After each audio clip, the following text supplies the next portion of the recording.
The FNRad Snowboard podcast is presented by Vans. Oh yeah, I wanted to be absolutely not attractive to snowboarders. Maybe we need an injection of that, because it'd be interesting. And I didn't sign the contract, probably just had it in my bag for a couple of months.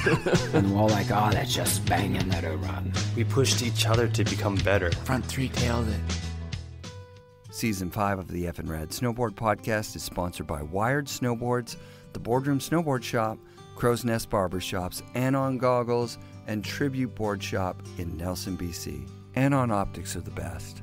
I rock the M2s with the Magnatech quick lens change technology.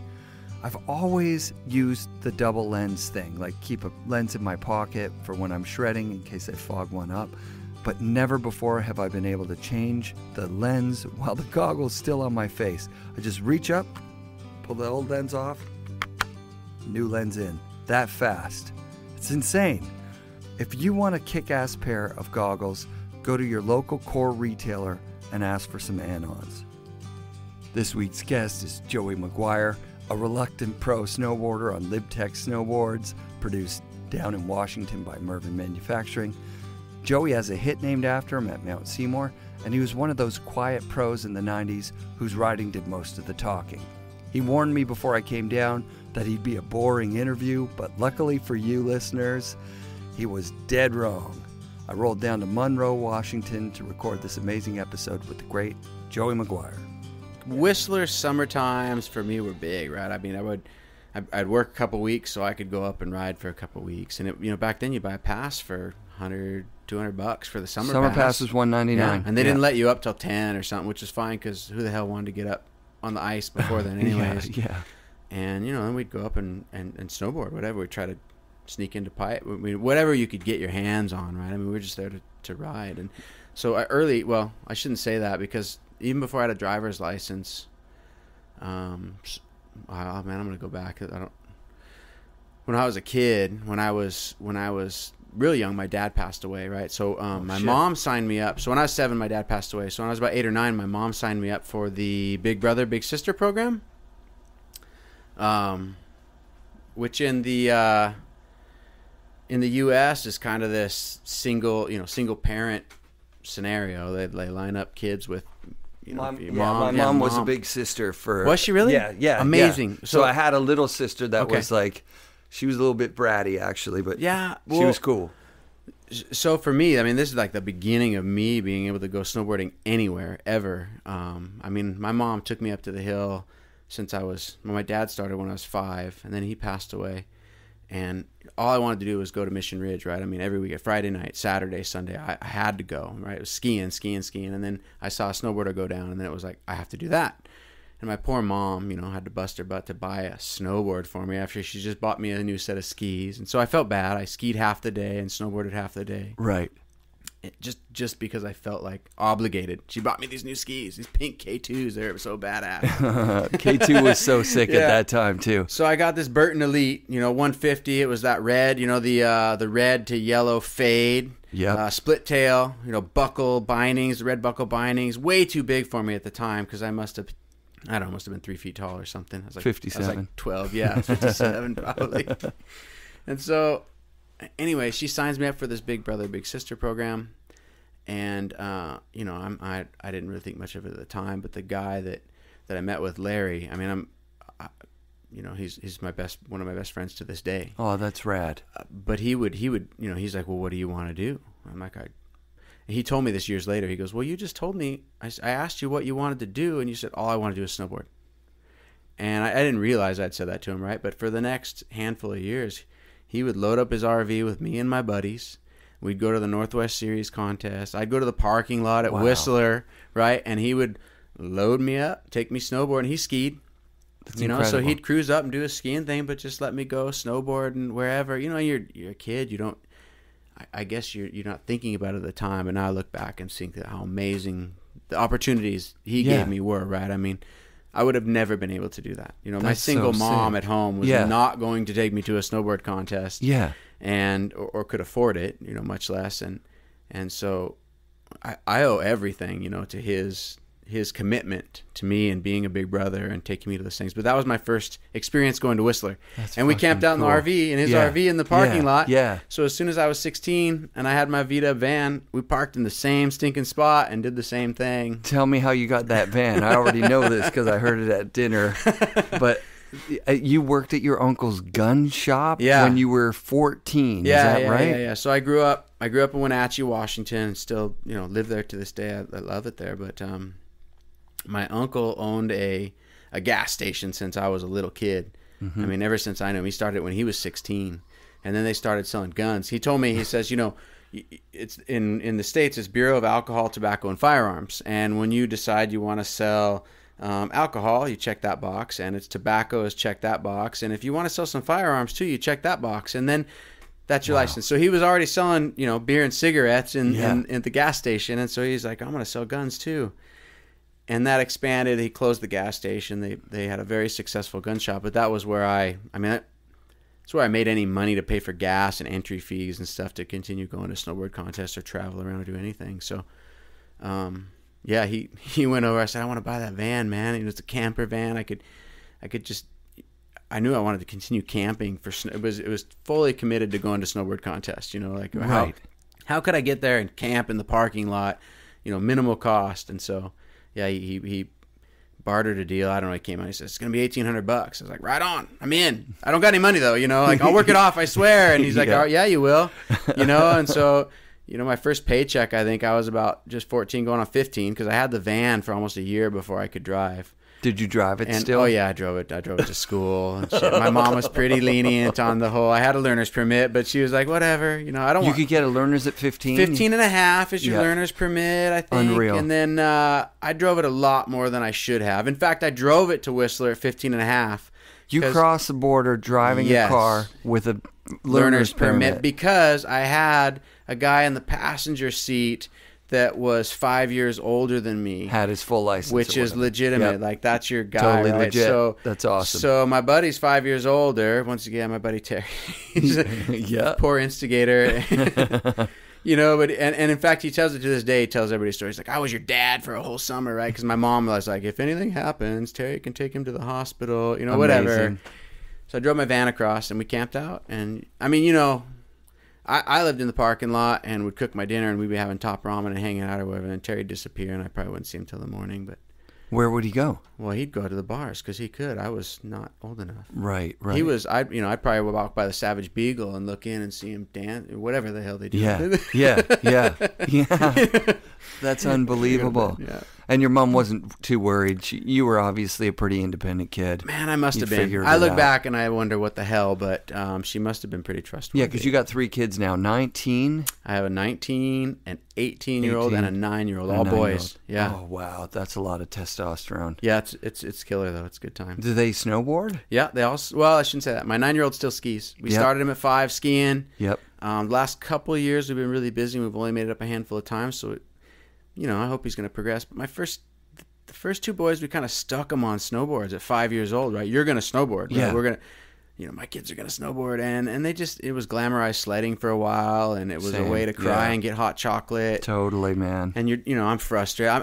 We rode them up on the lifts, and I rode behind them with dog leashes, holding them, side slipping down the whole time. Yeah. The hill. It's gnarly. You're going to learn to snowboard. Let's do this. Yeah.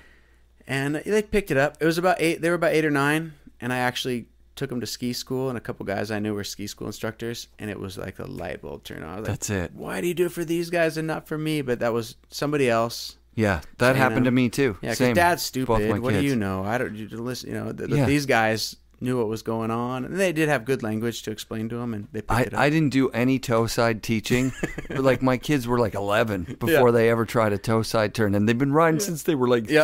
You know what I mean? And they just picked it up just like that. They're like, Dad, I can do toe side. I was like, that's fucking great. So now we could ride together. Yeah. It's just a different day, and I bet a lot of people listening know what it's like to go with your kids versus, going with your buddies versus sleeping in a van in the parking lot. We one time went to Apex Resort, which is in the interior BC, for a contest, and the 3 of us, my friend Chris, my other buddy Derek, and I slept in the back of a Suburban, and every like 2 hours or so you'd have to go up front and turn the thing on, turn the heat on, and then you're getting gassed out. It was the worst experience of my life because it was so cold and awful. I had a little electric heater, and we would actually drive around looking for buildings with outlets so we could plug in. And then it was sometimes in the morning they'd come be like, get the hell out of here. What do you can't plug into our building? But we're trying to stay alive. Of course, there was like 6 of us probably in the V-dub van. That's like, amazing. There's enough human body heat in there maybe to stay warm, but that heater was key. And we were always searching for. It was a pop top. Is it 76 or 79 pop top or whatever? Orange Coleman. I remember it was the Coleman style. Yep. And then there was the Westphalia had the angled top. Yep. And it was rad. I remember my mom redid the interior with some crazy floral patterns. Come and stuff. on, it was cool. That's so sick. Yeah, she sewed up all my upholstery and redid it all. It was rad. Yeah, I had 2 buddies. That one guy that I just mentioned, Derek and Anson. They both had VW vans in the early '90s, and I think they were that era, like '70s. Yeah. Orange. One was orange. Fucking Anson would scare the shit out of me in the parking lot at Cypress. He would throw the thing in reverse in a snowy parking lot, go as fast as he could backwards, and then like whip it around to do donuts. But you could feel it tipping. Like they're not like meant for donuts at all, man. No. It would scare the shit out of me. And he'd have, smoking paraphernalia and shit flying all over the place. Be like, dude, you're gonna flop this thing over on its side. We're both gonna get killed. Yeah. They do not feel like. No, just the whole experience, the way you drive them, man. Your face is up on the windshield. I mean, I remember like a big, it was a goose or something, like smacked up against the windshield. You're driving, it's like, damn, it's right in front of your face. Yeah. You think you're gonna get hit by this stinking thing. It's. Looking back, they're not safe vehicles, but man, I was into it. Yeah, I loved it. We went with Anson to surf at Westport, and on the drive down, you'd get across the line, you'd buy 12 beers. And by the time you're in Westport, halfway there, you drink 6 beers, you got to piss. And Anson would be like, I'm not drinking beer. So he's like, I'm not stopping. And you'd throw that side door open and hold on both sides, just like pissing out the door, it's getting all over the place and coming back in. You should just pull over, Anson. Why didn't you pull over, you freak? But those days are just the best. Being young and being free and taking these road trips to these places that are, like Whistler in those days is just, and you're talking like 92, 93. Yeah, this was 94 I graduated, so okay, 92, 93 I would have been up there with Larry, would have taken me up, and then sick. I was definitely a younger kid in my class, so it was senior year in 94. I spent a lot of time in the summer, 94, 95. I would have been up there the same time. I had a summer pass in 94. There were some Austrian guys who rode for K2 that were out, and they rented a room I used to know the name of it, right? You know where the Husky is? Mm-hmm. It was that hotel that was down below the Husky. Yeah. And we used to climb up because they weren't allowed to have guests. It cost money to stay for the night, to have a guest. Yeah. And so we would climb up to the 3rd floor, up the balconies. It was super dangerous. Yeah. And just go in there and crash there, and then we'd all ride together. Yeah. I remember that summer, there was a spine in the park that, if it wasn't that big, but if you could clear it all the way to the end, there was a landing on the end, and that was like my goal the whole year, to get to the end of that spine. And then once I did it, it was like you want to back one it or something. You know what I mean? Yeah. Like that was the summer when back ones were everything. Sure. You would just you'd try and do a late. You'd poke them out and then try and bring them around late. That was even to this day. That's pretty much all I got left is like 180 degrees at a time. So it's pretty much just still the same. That's so sick. So when does getting sponsored start happening? 90. Man, yeah. Let's see. Yeah. So I was in high school, and Larry would take us to the Northwest Series contest. He'd load up me and my buddies that were involved in snowboarding in the high school, and we'd jump in his 22-foot Winnebago, we'd all pack sick. in, and he'd park at the Timberline parking lot or Hoodoo parking lot or Stevens Pat, wherever the event was, and we'd camp out and hit the events, and it was it was amazing to us. All the guys we looked up to were there, right? And we were in the junior classes or whatever the case would be, and I meet up with my buddies, so all that's where I really met Pete and my buddy John Bowen, and all of us kind of got together. The older guys from Mission Ridge would be there that I was friends with, and it was just every time you got to these events, man, it was like you just progressed, right? I mean, like you would feed off each other. Oh yeah. I mean, I can remember vividly like Pete and John and I going at Timberline, and we would be there, and then we'd go in the canyons up Timberline and go build kickers, and we'd be like, I saw this guy do this in this video or this, and I'm gonna do it this way, and I'm gonna do it this way, and and so we just all fed off each other to try to get better. And those canyons, you guys made those trips. jumps famous. Like, because like when I go down to Hood, still to this day, people build those kickers to those long landings up that canyon. And the one that's down below the parking lot, it's still there, dude. It's still there now. Yeah, like, we go just dig those things into the side of those cornices and build these big highway ramp. I mean, back then half pipes sucked, right? So a highway kicker was the best one on the pipe, right? Was the best, yeah. That was always your first hit was the big thing because everything else was pretty lame after that. So you would just, whatever. We would go build those kickers in the canyons. I mean, that was some of my best memories. But wherever we were, in between your runs, you had to be back at a certain time for your class. But we would just go meet up with all of our buddies from elsewhere. I mean, there was guys like Casey Savage and Elliot Olson and guys that that time it was our age group. We would all go feed off each other, and then there was the older crew of dudes that we would all come to see their runs at the pipe. That's what we want to see. So that was probably early 90s. I mean, certainly my freshman, sophomore year in high school, 91, 92, I'd go to those events. So then like 93, maybe I got a couple Proform gigs. I bought a Nitro on Proform, and I bought a K2 so on Proform. So why did you pick Marley's. the Fusion? I didn't want the Fusion, man. The Fusion sucked. It had that pointy nose and a stupid flat tail. I wanted the Pyro, right? So I wanted the Pyro. Everybody wanted the Pyro. Yeah. So Pete got the Pyro. We both got these Proforms, these Nitro Proforms. We're like, yeah man, that's awesome. And they didn't have, I'm small, and so they didn't have the short guy. The smaller Peter's Pyro. Small too. Yeah, and I don't know why. He might have been a little bigger than me at the time, and maybe just not grown up any after. There was like a 40. No, I think he just scored the one I wanted, and it just wasn't. It was and then it was sold out. They're like, we have one 43 Nitro Pyro. I'll still to this day, I'm like, that's the board I wanted. Yeah. And he had a killer Sponsor Me video he filmed with it because we were all about filming our Sponsor Me vids. I want to get my hands on and that. We'd watch that would be so rad. He had a see. Kermit the Frog song to it that was really good. I remember, and but I was more pissed that he had the Pyro. That makes total sense. Yeah, I had I had the Fusion, which was lame, but I was still. And I mean, you cut it down. You cut it down. Yeah. No, I T-nutted it and set the stance up wide, and it was. You got your pro. You forgot your first pro form when you're a kid. You feel like you're sponsored. I'm sponsored. Yeah, totally.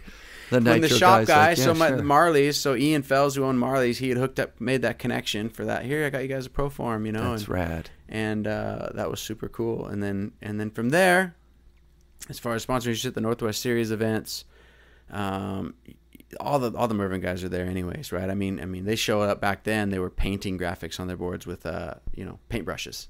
Yeah. Right. So you might show up with just a streak of paint, and I can vividly remember the one that Jamie rode. He painted the word Burton on the top. Oh my God! I mean, if you could find that one right to this day, people into collecting boards. But he hand paintbrushed the word Burton across the whole top, and that's the one he's riding at the event. And I'm like, what does that mean? I didn't get it. I'm like, what does that mean? But this was during that whole like F Burton, you can't patent fund scenario, or whatever. And Mervyn was the epitome of anti-Burton. But these guys are there. I mean, the Matt Cummins of the world are there. These are the guys we want to watch ride. We're stoked on them. They're the older crew. I mean, Bass and Jason Loeb and Hollenbeck, and I mean, all these guys, and Gil Lund, and my buddies Terry and Chris Mott from Mission Ridge. These are the guys that are like, they're killing it. I mean, they're the guys doing J-tears, right? And yeah. And so that, all that just kind of, I don't know, came together, and Paul Farrell from Mervyn was their team manager, and was like, hey man, I want to give you a Lib board, an Acme, I'm like, you're going to give me a board, Yeah, absolutely. Amazing, That's fucking sick. And so, of course, cut that one down, and then you go show up at the next event. They're like, why are you cutting our boards down? Probably T-nutted it or something to get the stance wider or whatever. But it started from there, yeah. And then, and then Pete went. He's a year older than me. He graduated. I'm not sure his story. Did you know him like in high school? Yeah. So when we were both in high school, we knew each other from going to these snowboard contests, Okay. right? Yeah, so we but would he didn't go to your high school. No. He Like, lived in Bellevue. Yeah. He was a Bellevue Right. or that area. We'd cruise over to his house or something and stay at his place, and we'd duct tape our edges and do it on his trampoline, and he had a little mini ramp. We'd skate or whatever, and then we'd go to events together. Or if the snowboard contest happened to be somewhere, I'd pick him up or whatever, vice versa. That's fun. Or they'd stay at our place when they come into Wenatchee if Mission Ridge had a Gold Cup, or not a Gold Cup, but the Northwest Series event. Yeah. And it was it was cool. It was a good relationship. All those guys, we just all kind of hung out together, and so it went from there. I mean, that was kind of the connection. He went a year earlier and started filming with Kurt. And Kurt Heine, yeah. And so like Kurt's connection with him kind of led to, hey Pete, who else should I film? And he's like, well, Joey's, and he named off all his buddies that he'd snowboarded with, and we all kind of went and did the same thing, and it kind of led from there. Yeah, that's when those kickers, because it's like I said, this is like the third or fourth time the Transworld videos came up, because they only did them that one year. Yeah, but you could feel in the air like, oh, this is something fun that they can do, 4 videos a year kind of thing. And you guys were all over those videos with exactly those kickers you're talking about, the big long wedge. Did you use like a Heine tool to? Man, a lot of snowboards. We scraped with a lot of just our boards, But Kurt was a magician, I mean, like he had places plotted and thought in his mind. I think his stuff was. Everybody wanted to go with Kurt because the jumps were going to be the best, right? They were big, and that was the only. Era, they were huge for me. That's why I wanted to go. I mean, I was like jazzed because next weekend, what's going to happen next? We're going to have this amazing kicker somewhere, right? I mean, it was just there was a big progression of stuff. Did you have from tricks on your bucket list that you were thinking like, oh, I want to do this? Because it sounds like Peter did, right? Oh, absolutely. Me, I was more mindless. I'm like go fast. Your brain, you knew what you wanted to do before you got there, but I think my brain would shut off about 50 yards before the jump, and maybe what you were thinking before happened. I don't know. Whatever happens. Yeah, that a lot of that happens to me. If you wind up on your heel side edge coming off, then I'm not spinning. Without a doubt, you had notions of what you wanted to do. Yes. Mine was more. I was going to do it however I was going to do it. My front side spins were always off my toes, right? Mine I mean, too. It was by habit. Yep. Pete was the kind of guy that would think about that and be like, well, maybe I should come off my heels. Maybe I should do it this way. I'm like, I don't know, man. You just do it, So remember that different. There was like a year where he did that powder puff thing where he did he rode across. Like aired up and rode across something. I remember in that video there was a lot of him spinning off his heels, and it looked different. Yeah, like it looked like he was falling off the jump, and then he would land on his feet like completely in control. Guaranteed, he thought about it already for years previous. For years, he was always that. He was he was committed. He just always thought about it. It was cool. Yeah, very inspiring guy to watch ride. Yeah. A lot of people have said that. Which is it's one of those things where you have that crew of guys that you're riding with. I was fortunate to be with Pete a lot, or Dave Lee and Todd Schlosser. Yeah, I mean that was a crew of guys we were with a lot. And Jamie'd come along. I mean that whole crew. Oh yeah, of guys you got to ride with Jamie then too, right? Yeah, it was like we all fed off each other, right? I mean, it was just inspiring, and it was amazing because one guy pushes it a little farther, and you want to push it a little farther. Of course, and there's no. I mean, none of us had any sort of. I can't think of anybody anyways had any chip on the shoulder. It was just high fives and good times and who could go farther and step it up the next notch, or who could find the next good jump, and let's build it and do it. And it was a good time. In memory it was amazing. Yeah. So I let you know today, maybe you knew before, there's a jump on Mount Seymour on the peaks called the McGuire. Yeah. I never knew that until you told me that. That's Actually, so you told me awesome. that, and I know that. I was like, do you know awesome. what jump it is? Yeah. I mean, I probably couldn't take you there to it today, right? Right. But I remember. But it was big. Like it's huge, right? Like I think Dave Lee Gap is a different one, which is also like a lot of people looked at it like, no, that's going to be hard. Yeah, it was one of those scenarios where it was like, I think Dow took us there, right, in Surface. Yeah. Right, those guys were like, we got this place and we're going to do it. And so Ross, Steffi knew those guys, and we're like, let's go do it. We drove up to Seymour, and I think that's what it's the story, getting stopped in his Volkswagen Fox going across the border, Yeah. But it was it was just a good time. Another scenario, like right on, killer kicker. I didn't even know this existed up here, right? You hike up that upper level of Seymour, and it's like a killer wonderland of rollers and kickers. It's a completely different world than in the resort, right? Like, in the resort was fun. Yeah. It's a transition-filled resort with lots of side hits everywhere and so much fun. And then all of a sudden, it's about an hour to get to the peak. Well, and back then, that was pioneering to step outside of the resort area at that time, right? I mean, we didn't, none of us owned snowmobiles then or anything, right? We were still like stepping out of bounds of the ski area. It was a big deal to find where the bigger kickers were, or something we could build that wasn't just a jump on the side of the run. I remember going up there with Yurley Ricker really early on, and because I knew that was what was happening. You could see in the magazines they were getting shots up there all the time, and you get to the peak and you just look. You can go any which way. Things weren't built. You just look and go, that's a natural quarter pipe. We can just do this with our boards, and we got a quarter pipe, or we could launch off here into a landing. Like, every direction you looked, there was something to hit. Yeah. It was crazy. Yeah, it was awesome. It was cool. I remember walking up there, and then, then you get snowmobiles, and you go someplace like Brandywine, and you're like, holy cow. It was just... Yeah, that opened up a whole new world. That's unreal. I'd love to talk about the Virgin Snowboard thing. Where did you? Was that when you first met Rob? Yeah, because that's so early on. In snowboarding. I mean, that was certainly the first time I had met Rob. You're probably in high school. Yeah, still. I must have been 13 or 14 years old. That's incredible. I mean, I was up there, and I was telling you that they had that pipe. I don't remember what year that was because I'm out of sorts on all that history, but they had that pipe on the down far skiers right hand side, down by the bottom T-bar on the right. Yeah.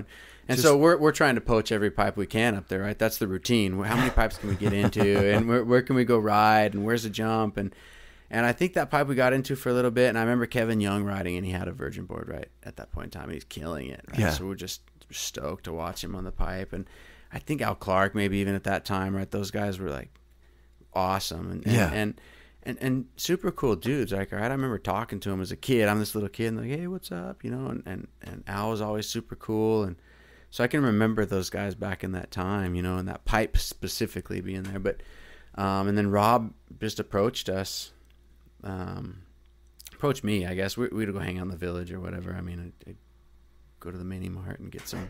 I just had to get the peach juice or whatever they had. Something written in French, and then he was like, "We're starting." He just told me the whole story. He's like, "We're gonna start Virgin Snowboards. It's gonna be this thing, and it's gonna be epic." And his whole story, and I was sold, man. Yeah. I mean, right? I'd never had somebody come to me and go, "Hey, I want you to be part of this." Yeah. And I remember leaving Whistler just glowing, right? This is going to be amazing. And the Virgin boards were so good. Everybody loved them. Yeah. I mean, I remember seeing the ones those guys were riding going, that's the future of snowboards, man. It's the round tip. We've been cutting our stuff down, right? But these guys are building them right. Yeah. And, it wasn't until the Joyride. I mean, they were before the Joyrides came out with the Eldorados that were around, right? These guys had it going on before. So I thought, it didn't matter to me. What the snowboard looked like was all that was important. Yeah, 14, they were all black. And the guys that are riding them are ripping, and it's all black, right? It's Virgin Snowboards. And he's like, I want you to ride. I think introduced myself, got my contact info, but I never heard anything thereafter. Went home and did my thing. And nothing ever became of it. Yeah, they were just struggling. But it didn't matter, like for me that was a big deal, and that was the first time I met Rob that summer, and I got to meet him, and catch up with him off and on years later. But it was cool. It was inspiring, I guess, to me to be like, wow, this guy wants me to ride his snowboard company. That's awesome. So he's always been that guy. Like, looking at specs and figuring out how much rise on the tip and tail. Like, I can remember in '93 just eating it up. He's like, this board's like 28 or 26 centimeters wide at the waist, and at the tip and tail, at the hips, it's this and this. And he's like, I'll never ride anything other than like a 57 with 128 centimeter running length. And I'm like, this guy's like insane. Yeah. Like, he knows his shit. Yeah. And then you try a board that's a 57 with that running length, and you're like, oh yeah, that's a really good combination of side cut. It's got to be an 8-meter side cut. Like, his specs became my specs for sure. Yeah. 'Cause we're about the same size dude, actually. Yeah. So Yeah, he's always been that guy, like into it. Yeah, that's awesome. Actually, I wanted to ask you about that. We haven't talked about that. When you got your board with Lib, did you get to design stuff, or was that like, did they go like, here's your board? No, not at all. Not at all. I mean, it was kind of a weird deal. I mean, I guess it was weird. It was weird to me. I didn't have any interest in having a pro model. In fact, those guys were like, here's what we want to do. And I'm like, I'm not interested.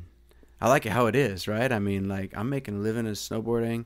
Can we just keep it the same and not have the pro model thing? Because it's not really my gig. You know, I like the one I got. Yeah. You know, but I was like, I didn't really pay attention to that. You know, I didn't know how. I mean, because what were you riding, like a Jamie or something? no. Well, by that point in time, so I'd ridden the Acme's until I was too big for them and just kept breaking them over and over. Yep. And then I rode the MC for a long time, Of and course. that was one of my favorites. In fact, that pool graphic one, So they have sick. the stringers, like one of my all-time favorites with the little short kick, Kicks and the riser plates under the bindings kind of thing. And then I got to kind of a point where I was riding Jamie's boards, but I would have them make them stiffer because I was I was like breaking boards, and plus I just wanted them stiff. Like I just, you know, I wanted to rip turns, and I didn't want the nose to wash out, and I would nitpick a little bit more, and they were so rad. Like Stephen Cobbs, their designer, he's like, "Oh, I'll make you a stiffer one." You know, or Apostolus, they call him Post, the guy who works at Mervyn's to this day. He's like, "Yeah, I'll make you a stiffer one." I'm like, all right. You know, I would just kind of say, "Hey, it'd be great if they're a little stiffer." Yeah, you got it. You know, they ship me a couple stiffer ones. I mean, how you know, I look back and I'm spoiled. I get it. I'm like, awesome. This is great. This is perfect. You know, and I guess they were just making them crazy stiff for me at that time, out of the norm, right? Sure. And so then I had Jamie's, and I'm like, man, these things don't turn worth a crap, you know. He had like an 875 side cut. It was in hindsight, I'm like, why did I ever ride that thing, you know? But it would because I kept trying to turn, and then the nose would just chatter out, right? Because there's no side cut left in it, and it would just wash. And they're like, oh yeah, he likes it like that. And well, you know, why don't you design your own snowboard, and we'll give you a pro model? I'm like, I would rather not, you know. But you know, they explain it to you. Well, here's how business works, and we want to do this, and whatever. And so, you know, I was horrible. I mean, I must not have been very, because you know, they're like, well, you have to design a graphic. I'm like, ugh. Okay, you know. And the first year, Nick Russian did my graphic. Sick. And everybody thinks it's a volcano, but it was supposed to be a stinking apple tree. So it looks like, because you know, he drew it with watercolors, and it's you know, the trunk is all these greens and reds, and then it's like this purple tree with red apples in it. But you know, it looks like an exploding ball. I get it. And I always like, thought it was a volcano. Yeah, it was like the volcano graphic. I'm like, man, it's an apple tree. I'm from Wenatchee. That's an apple tree. That is fucking awesome. And you know, I'm like, cool. It's great, awesome. Put it on the board. That's fantastic. You know. And then the next year, I mean, just years after years, I'm the worst. I mean, like, paint it black, man. You know, leave it alone. I don't care. Yeah. And I was not good. You know, one year I had a Hemikuda graphic on it.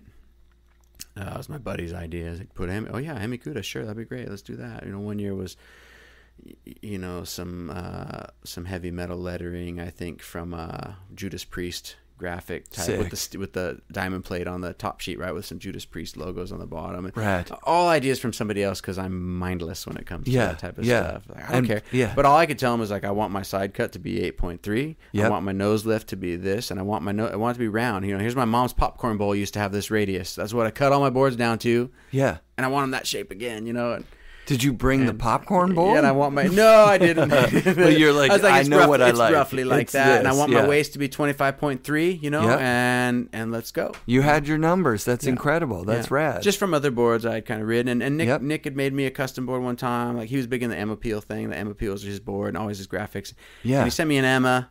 And I was like, man, that side cut's so deep, you know, going fast. It was just so twitchy. With that 8.0. And I was like, I didn't mellow it out a little bit, and so that was kind of where I fell between. You know, like, well, Jamie's is 8.7, this is 8.0. Let's go 8.3. You know, yeah, that's sick. Kind of Did you know? Okay, this is a side note that, but I think it's absolutely true. I've heard Mike Olson say it, that those first side cut things, like he would like measure a string.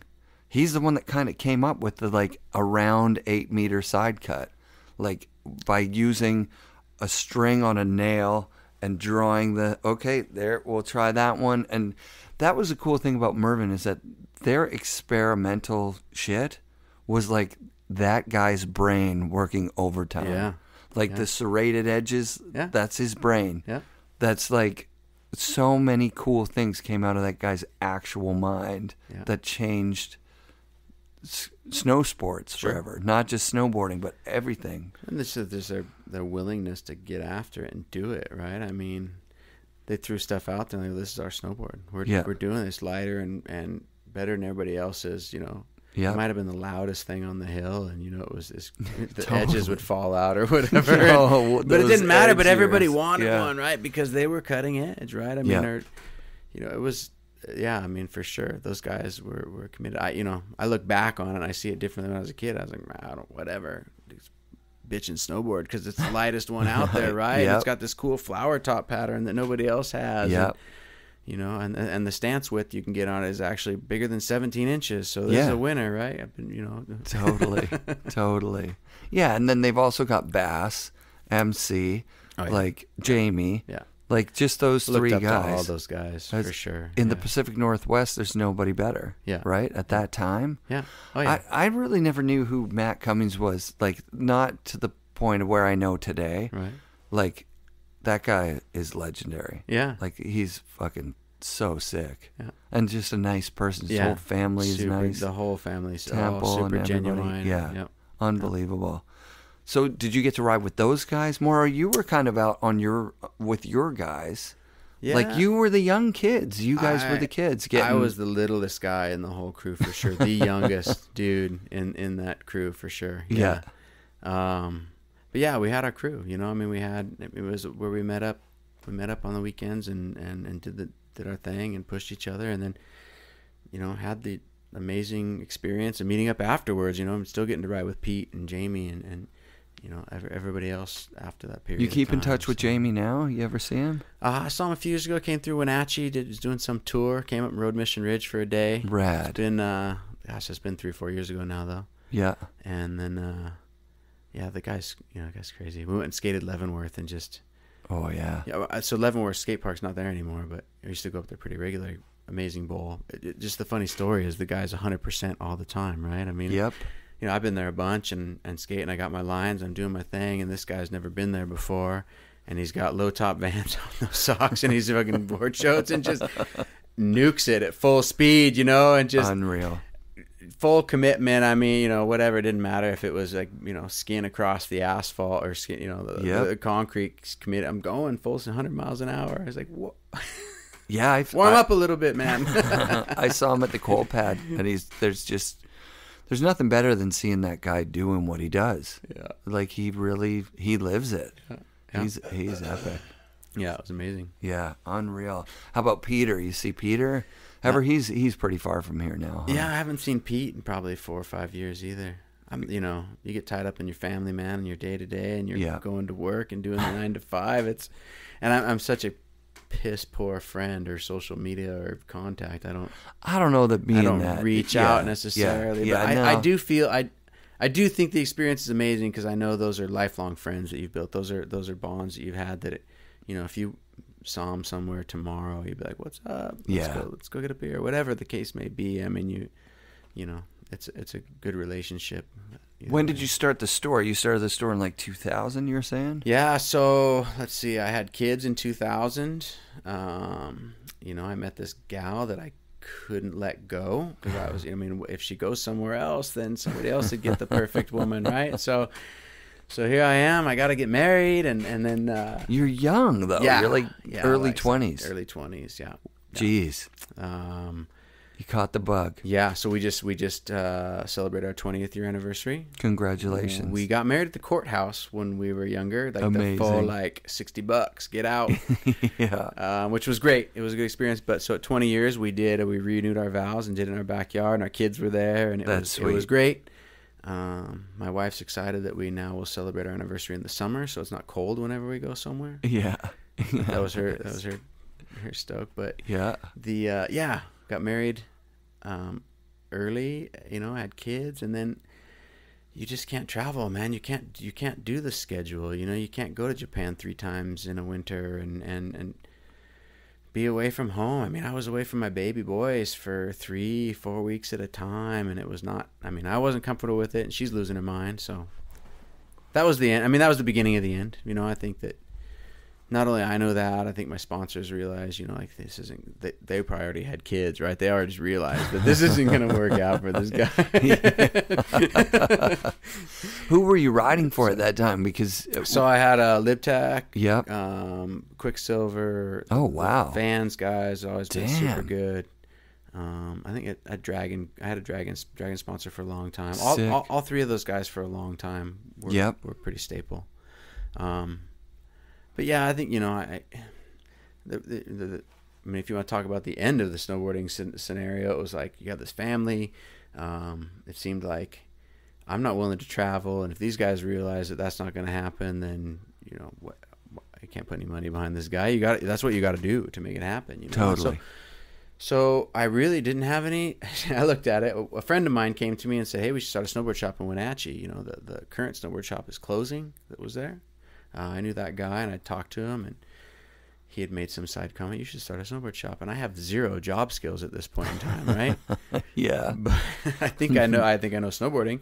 And well, you worked at the gun shop. Yeah, so I honestly did. I went back and worked at the gun shop for a while, right? Oh, so wow. we started the snowboard shop, but you ain't making any money. You're starting a snowboard shop. Yeah. So I would work the gun shop from 6 a.m. to noon, and then I would go work the snowboard shop from noon to 8. Oh my god! And that was my routine for the Such a first family year man. we had Yeah. the snowboard shop, Yeah. because there's no money coming in from the snowboard shop, right? You're just trying to cover your debts. The Mervyn guys were amazing. They give you credit. Sick. I couldn't have started a snowboard shop otherwise, right? Because those guys are like, I'm not giving you any. Nobody would have given you credit, but they're like, sure. Matt Romine was the rep at the time, and he's laughing. He's like, you would have never got these snowboards in here, if you didn't know these guys. I wouldn't even opened you up, right? Right, It's like, you're right. a first year shop. Give me a break. You know? Totally. And so that was super helpful. The same with the Vans program. Those guys were like, yeah, and and so that was very helpful. And the first few years were tough for sure. I mean, as any business goes. And then we had a 16-year run, and it was great. Nice. That's what I did for a long time. Raised the kids at the skate. Poor little kids grew up at a skate shop, running around a skate park. They grew up at snowboard events. We put on a lot of snowboard contests and a lot of skate contests in our area. We had a couple years where we kind of revived the Northwest Series. Nice. That was my crew from my shop. They really helped put that on and promote that. And a lot of good sponsors too from the Northwest has put on an amazing amount of prizes for that. So my poor kids grew up on mountains at events and running around and doing that type of stuff. But it was a really, really cool experience. I mean, I wish we still had it, to this day. I mean, I would love to have kept something like that going. Keep it but going, it just wasn't, right? Retail snowboard shop is a really hard thing to make viable. Yeah, because halfway through your 16 years, like 8 years in, internet opens up, and then it's just kind of race to the bottom for price-wise, right? 2008, you had that whole housing market drop. Oh, yeah, crap, right. So, right. Misery, you're talking to the Cummins family at Northwest Snowboards. You're talking to John Logic at Snowboard Connection. We all kind of had this, we're like, hey, man, how's it going at your shop? I'm like, I'm way down. You're like, well, so am I. Is it normal? Like, it is what it is. This is just what's happening. We're in this deal. Is that your stuff, Pitts? Where? We're in the room with a couple of Joey's buddies who race go-karts. Yeah, these are my good friends. Pitt's got to watch his YouTube right now. Or so. Yeah. Like, where's that coming from? But I was, so yeah, that thing really, I mean, that was a big deal for all snowboard shops. It wasn't just mine. I mean, the whole Northwest. I like that boom, you're talking with these guys. That the shops are like kind of buddies, right? Yeah, like Snowboard absolutely. Connection was one of my favorite places I ever went into in Seattle. And Logic was always amazing, man. Yeah. He's one of those guys, like, I didn't know very well, but he'd be like, hey, Joey, what's going on? How's things at the shop? I'm like, oh, hey, it's John Logic. Because when I was a kid, Snowboard Connection was the place, man. I would go out of my way to go visit the Snowboard Connection. Yeah. And so it was really cool. And then same type thing. He's like, how are things going? I'm like, well, they suck. I don't know what. But I was pretty small time, so I didn't realize. And I look back, those guys have such a large amount of inventory. Their investment is so much bigger. I was a small town, right? I mean, so my inventory must have been a pittance compared to what they were invested in. Sure. So when I look at what I had, and then I didn't turn over very much those next couple of years, right? And I was sitting on all this glut. Theirs must have been horrible. Just each year getting bigger and more. And so those in debt. guys, you know, those guys closed a couple years before I did even, right? They packed it up, and I'm like, okay, well, we can keep going. I want to keep doing this. I want to see it through. And I had started going back to school, so I took I went back to college, and I was like, well, let's see this thing through.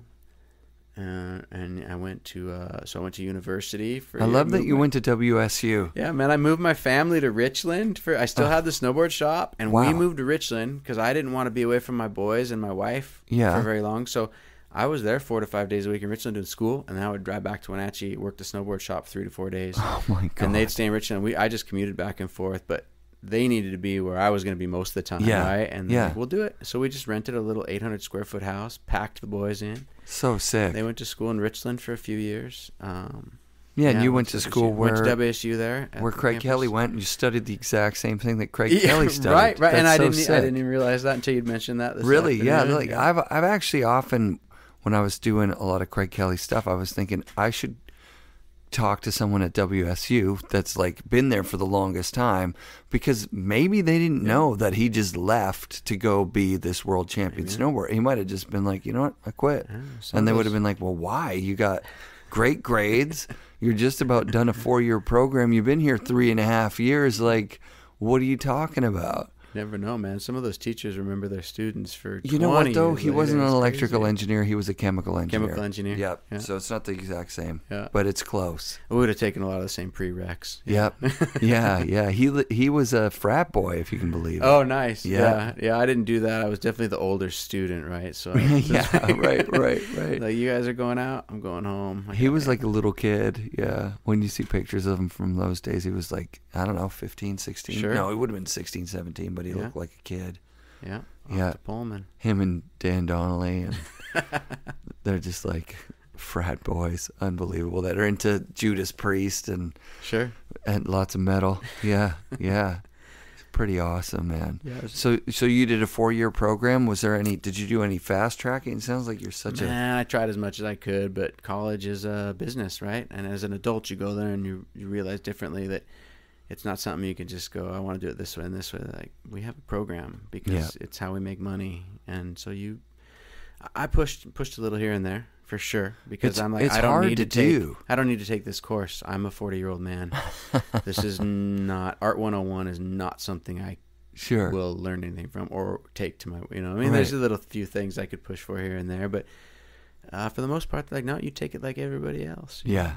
How was it being in a class full of 18-year-olds? And it was good. There was probably a third of the class that was my age. There's plenty of guys there going back to school. That's pretty routine. Whether they make it through the whole thing or not is it's harder, when you got a family to support and your day to day. And your brain is already all fucked up from sitting around for 20 years not learning anything. It takes a while to kickstart your brain, and it was cool. It was good. I mean, you see it differently. You relate differently to professors probably than those 18-year-old kids do.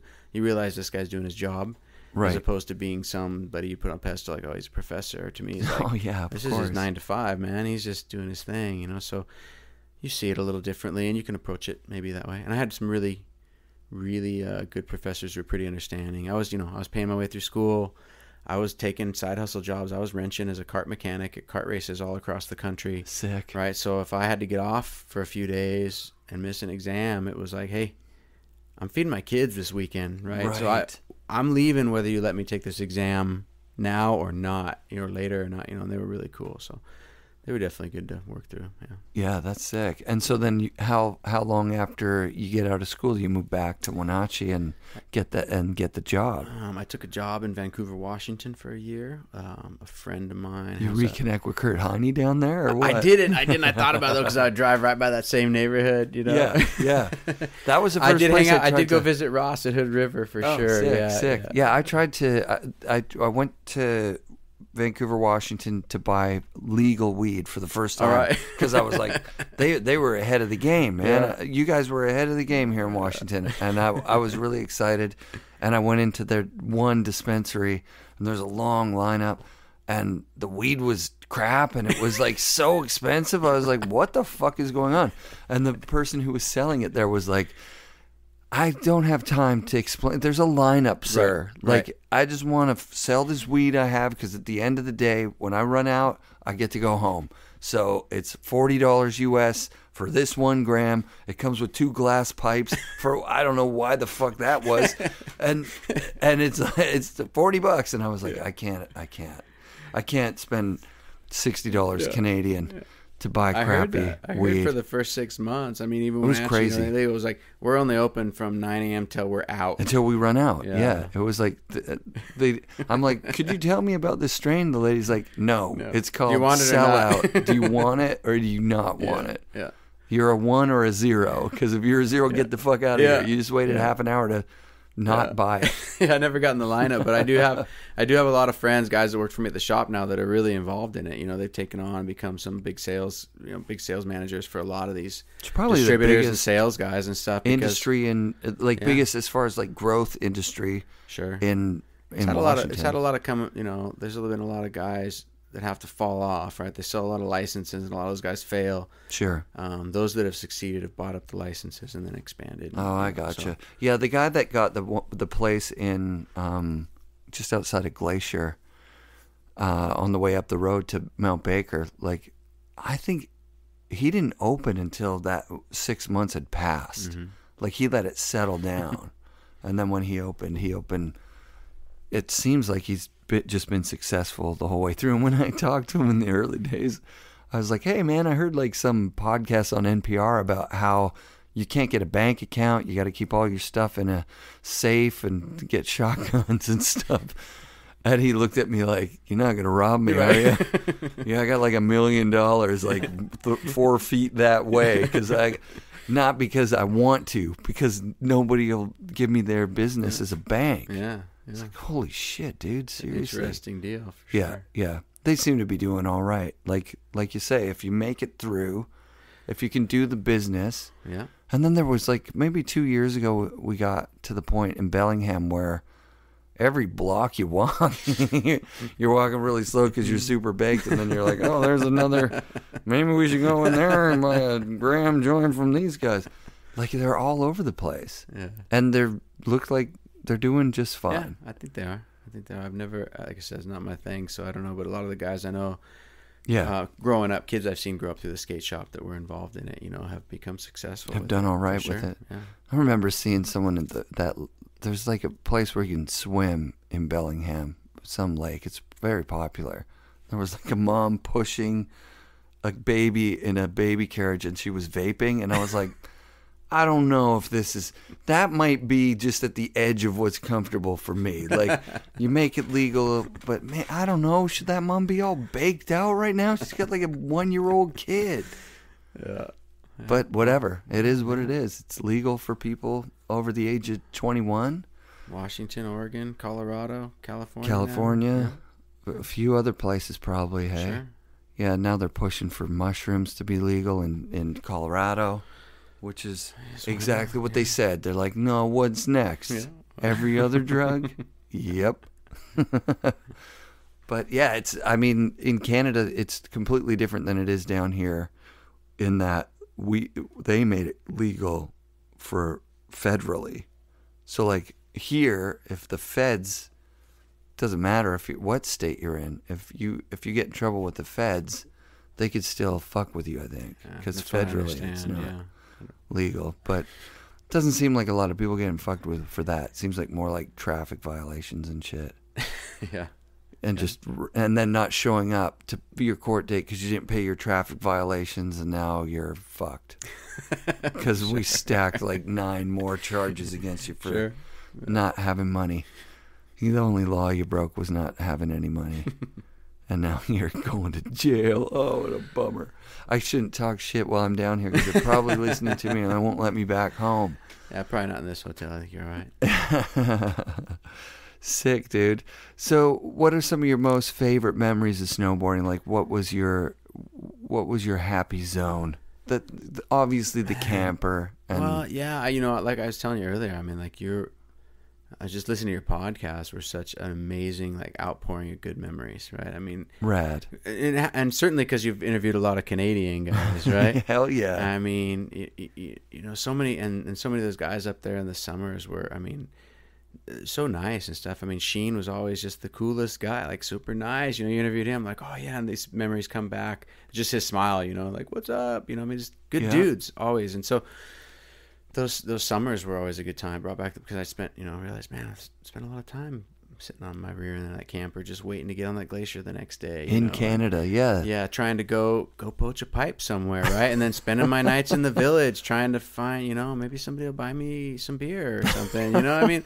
Like all these, you know, vivid. I mean, you know, guy Russell Winfield lighting off his freaking potato cannon through the window of the Savage Beagle one night. You're standing there going, oh crap. Let's get out of here. You know, we're sneaking into the freaking Tommy Africas, you know. I mean, those types of things like definitely came flooding back to me when you start interviewing these guys and they have these stories of those times, and it was cool. I mean, that was. You ever get booted from Tommy Africa's for? They ever catch you in there underage or? No, I think I made it. I made it through pretty good. I probably just got like not allowed in multiple times at the door. Like, right. Let's just try. No, sorry. See you like, sorry, buddy. Yeah, it ain't happening. Yeah, I remember seeing someone get their fake ID taken away there. Like person right in front of us. I never had a fake one. I think we'd either just like walk, you know, like let's just barge in. We're gonna go. Or, I'm with him. Yeah, okay, or what? You know, I don't mean, have it didn't any happen. idea. It didn't work out very often. I can tell you that. Right now. Yeah. You know, and then once you're in there, like, why am I even in here? I don't even. Yeah, exactly. You can't get a drink. Yeah, so I was better off in my camper. That's so fun. But those were good times. Those are super good memories. I mean, all that stuff. Just you know, you flood back to traveling with a good crew of guys. I mean, all the the people I met along the way, and all the guys I got to ride with that were legendary. You know, that to this day I look up to, that were still my friends I got to ride with. I mean, I remember riding with Terry, just thinking, man, that guy's, look at that. You know, he just rips an insane round where he's like, morning stoker. You know, no problem. I'm like, what? Yeah, I just gotta get stoked, and you're like. Is awesome, that at, awesome? Like, Baker, you know, I mean, or? it was like New Zealand. Oh, I mean, wow. I can remember like we were at these like club hills, and he just, you know, there's this thing we're all thinking about ollieing up onto, right? But it's wood, so I'm thinking, I'm gonna gouge my edge in, and it's gonna splinter, and I'm gonna catch my toe edge and face plant 8 feet to my face, and he just, slides it like. No problem, morning stoker, right? Cat. And you're just like, what? You know, I mean, all those little memories you have when you kind of brought up people talking about trips here and there. Guys went to New Zealand, guys went here, there, whatever. All that stuff. It doesn't. I mean, it's just the whole experience. Yeah, where did you get to? Where amazing. did you get to travel to? You were saying like 3 trips a year to Japan. Yeah, did that actually happen? Yeah, there was a one? Mervyn trip every year. There was the Dragon guys had their distributor that wanted to do something. You know, so you'd. And I wasn't a huge fan of going to Japan because I'm not a big fish guy or squid or whatever gooey fish food they're eating, you know. And so it was a tough travel. I was like, oh, man, okay. But the people were amazing. Like, you know, the Japanese people were just amazing. So sweet, and the whole right? experience was good. I mean, and everything. I mean, whatever. I mean, you know, I look back and, like, I was not a very good traveler. You know, I'm like, I don't want to travel because people would be like, oh, it must be amazing. I'm like, well, you know, it's cool. I spent 3 weeks traveling and snowboarded 2 days.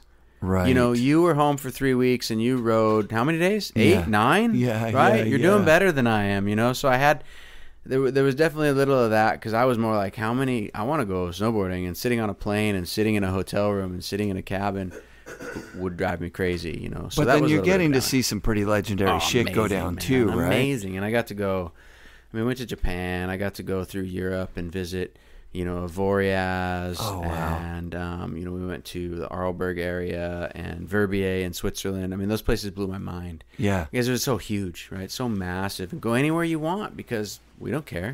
Right. I mean, there's a sign maybe that says, "Hey, there's a cliff here," but if you want to go there, that's okay. That's your deal.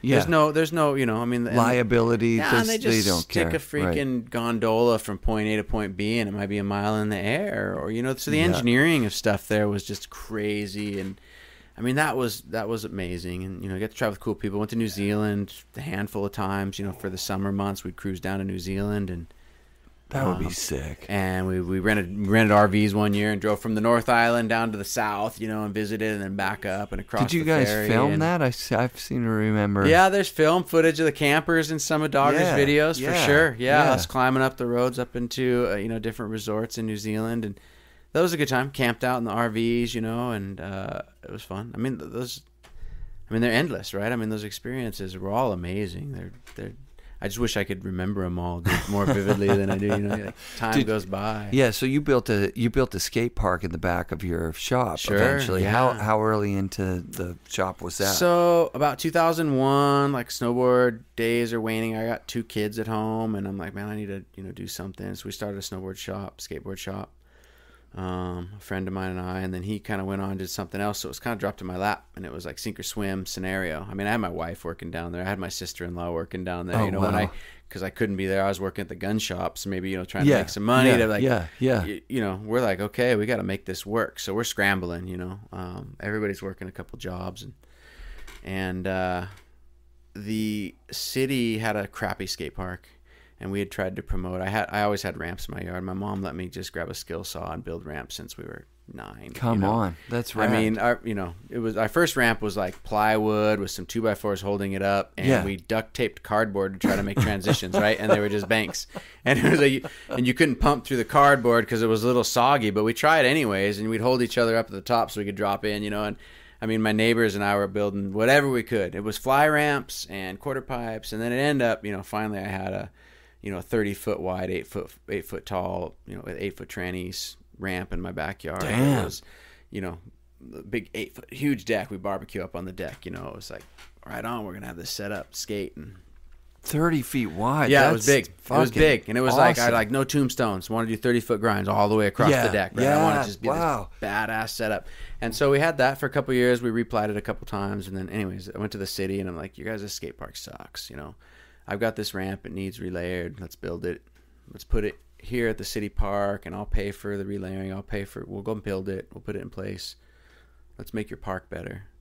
I've got the skate shop. I'm interested in making Wenatchee skate park better. Blah blah blah. And, they give you a bunch of lip service and it blowing you off, right? So 3 years later, I'm like, I'm gonna do it myself. Then we found this warehouse, and it was on the avenue, and I'm like, we're gonna build an indoor skate park here. And sick. My landlords were killer. I'm like, this is what we're going to do. And they're like, whatever, man. Just don't ask permission. Just ask forgiveness if, somebody says they don't want it there. Yeah. It's like, I'm in. And we built a skate park in the back. It wasn't huge, but it was, 3,000 square feet. And we packed in as much as we could. That's still pretty big. And it was there for, the tenure of the shop. I tore it down the last year. As times were getting tight, we're trying to save rent. Like, well, if I can get rid of this, because it was costing about $20,000 a year. Oh my God. Zero profit. I mean, that was $20,000 off the top, right? So if I figure I'm paying this extra rent for this 3,000 square feet, if I can get rid of that, I can maybe make some money at this. And right. It was just kind of. And did it help? Of course, it helps. I mean, if I wanted to be that guy and be at the skate shop, 60 hours a week behind the counter and be the sole employee and just hustle, could have made it work. And do that, you could have got by. I don't know if you're making a living. You're not making a living. And at that point in time, I'm like, my family deserves better than me being here 60 hours and us just scraping by, feast or famine. Yeah. I remember there was a Ethiopian restaurant in Vancouver. Really good. But as they started to have some troubles, they started cutting their portions back, you know what I mean? So it's kind of like that, right? Yeah. Once you cut down the skate park, people are just looking, going, well, your inventory is a downward spiral. Yeah, they're going down. Yeah. If you can't, so your sales are down 40%. Well, guess what? I can carry 40% less stuff. Right. So suddenly your selection has to slim down. So no longer do you have the crazy air blaster gear in your store anymore that somebody likes to see. They don't necessarily buy it. Right. Or a couple kids buy it, but it's there because it's interesting. Mm-hmm. And pretty soon all your stuff is black and blue. Yep. And, it's the staple gear. And the guy's like, how come you don't have the 3-layer Burton stuff in? I'm like, because it's $500. Only one guy buys it a year. And yeah. I can't afford it anymore this year because you guys are all buying it online. And I get it. It's easy. It seems like it's a good deal. That's cool. But that's the end of it, right? Because pretty soon you can buy less, so people buy less from you because your selection is slower. So next year you can buy less, so they buy less from you because your selection is lower. And online has everything. It's all there, right? Yeah. So I could see that coming. I could see the writing on the wall years before. I think 5 years before we close, I go 10 years from now, there won't be a niche snowboard shop. It will only be REI and G.I. Joe's and those type of places. Right. I was a little shy. It was 5 years. 5 years later, there's none. So it's nuts. Well, like I said, I'm going to bring back ginormous pants this year. Yeah. I'm a one-man show on that. Good. I'm going to get a directional board from, like the cutting edge, like, how it is. When you look at them, they look like old boards. And then I'm going to cut it down to a twin. I'm going back. Who wants to ride that pointy, stupid-looking stuff all over again? Yeah, man? I want to ride it, but cut it down. I'm gonna get your mom's popcorn bowl because she probably still has she still that. got it. I don't. Well, I take that back. She's living in an RV now down in Mexico, so I think sick. she probably got rid of that popcorn bowl in a yard sale. Yeah. What part? I can give you the radius though. What part of Mexico does she? Man, they're travel? just right across from Arizona. What is that place called? I forget. Arizona. So you just drive right across, right at the top of the Gulf there. Yeah, that's some scary shit up in there, isn't it? Or is that a pretty good? I think it's pretty zone? Touristy, chill. Cool, area. Yeah. cool. Yeah, because I went down with my wife. We did a 6-week trip, some Cabo, some Mexico City, and Puerto Escondido, and that shit was just love it. Yeah. I want to do the RV style. Like we're going back to Cabo in February, and we're going to just stay on a beach in a beach house that's like, like a thatched roof house, dude. Not a house even, just like a little palapa. Well, I told her I don't want to go because there's no surf where they're at. And I was like, well, can I take your dune? They got one of those little dune buggies. Like, how far is it to the Pacific coast from where you guys are? Yeah. 8-hour drive over the hills or something. I'm not interested. You guys need a vacation somewhere else. Yeah. So did you ever take your camper down that way and go surf, or was it all just snowboarding?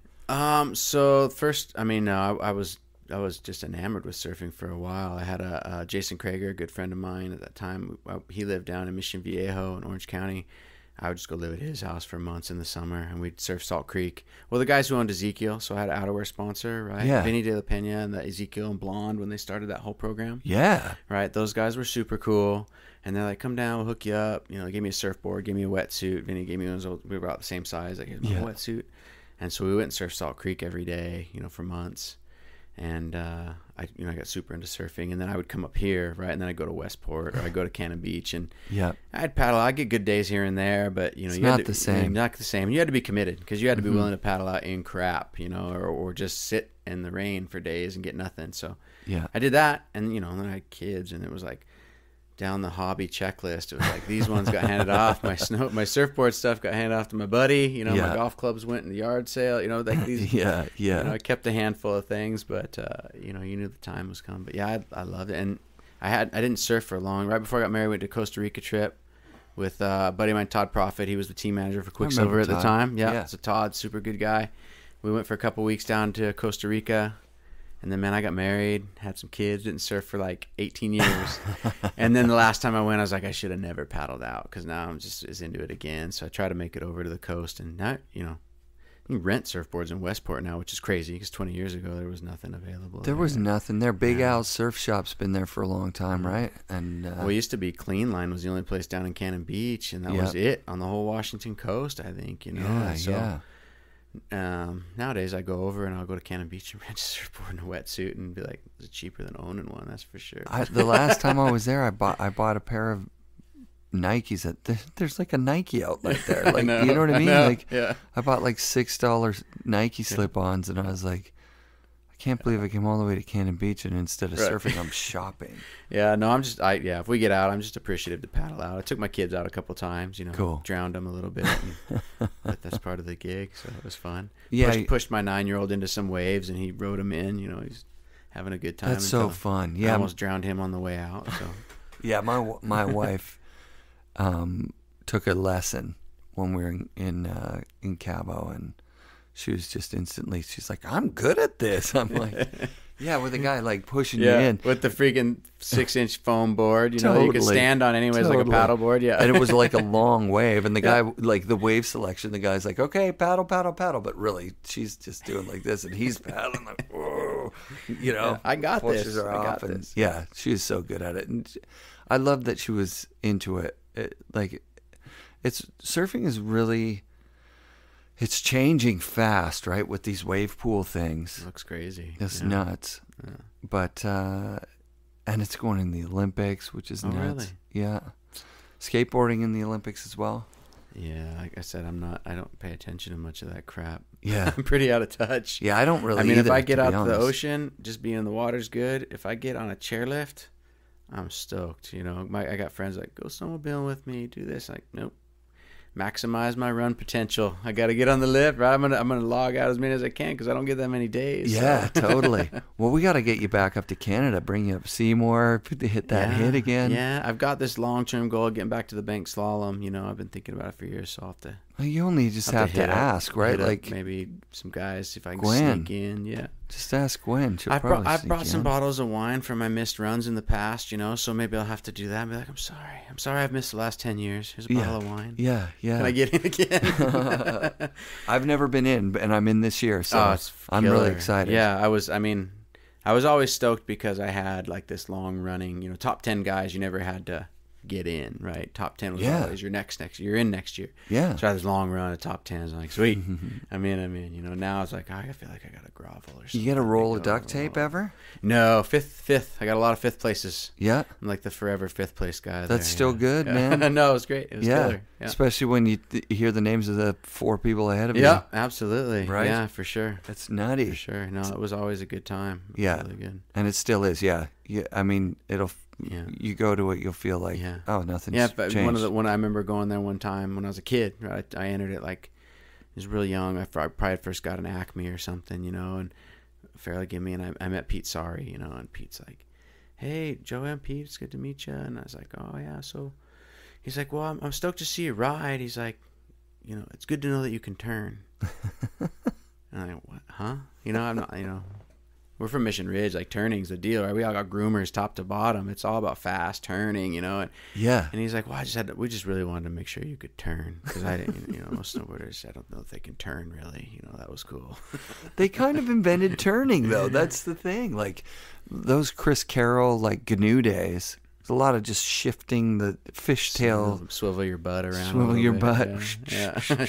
Shushing. That's what they call it. I was shushing down the hill. I remember seeing some weird video from, it's got to be like 88, 87 or something, where they were snowboarding in Seattle. Right. Called, Yeah. Yeah. Yeah. I remember that video. That was vintage. Yeah. I was like on the news maybe even or something. It was like Yeah, and everybody's in weird neon headbands for and sure. Yeah. tight, weird skier clothes. Yeah, man. I remember that era. I used to like, you know, I'd buy an international ISM magazine or something. I mean, I would buy that on the news shelf and read that crap cover to cover. Yeah. You know, I read every magazine cover to cover. Me too, cover to cover. And now I haven't seen a magazine in like 10 years, so yeah, same. touch. But you know, but I just it was all I wanted to do, man. Like, I got in King Snow magazine for the podcast this year, and I got that issue, and I've read it cover to cover. You know what I mean? Like, I'm back on it. I kind of like it. I'm like, it's everything shrunk back down. There's not so many ads, and you kind of know some of the people in there, and you're like, oh, this is sick. This is pretty fun. Like, just like the old days. Yeah, I remember, like, you would devour that stuff. You're like, oh, looks like Jean Nerva beat Pierre Bauer as a race. Like, you'd read the race results, and you'd be like, oh, Sean Palmer got third at some race. Oh, yeah. Yeah. That's awesome. And everybody had their direct phone line in their ads. Yeah. Like, you could call. Yeah. Can I get some stickers? Bill in of them. fact, I would go through there and I wrote letters saying, hey, my name's Joey. And I'd send a self-addressed stamped envelope and say, could you please send me some stickers? That's amazing. And, you know, you get wave rave stickers. You get stickers from all these. Yeah, it was awesome. I mean, totally.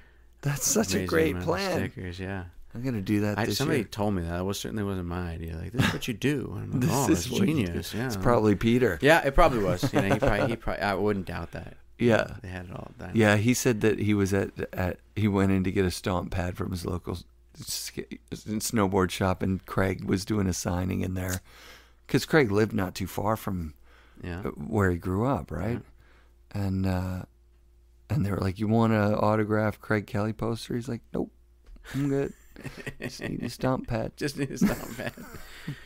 Yeah, man. I mean, but that's I don't know. Yeah, I mean, like I said, all those memories. Your podcast, talking to Rain Quit, your Craig Kelly stories, your stories. I mean, Steve Graham's of the world, and those. I mean, I looked up to all those dudes. Yeah, right?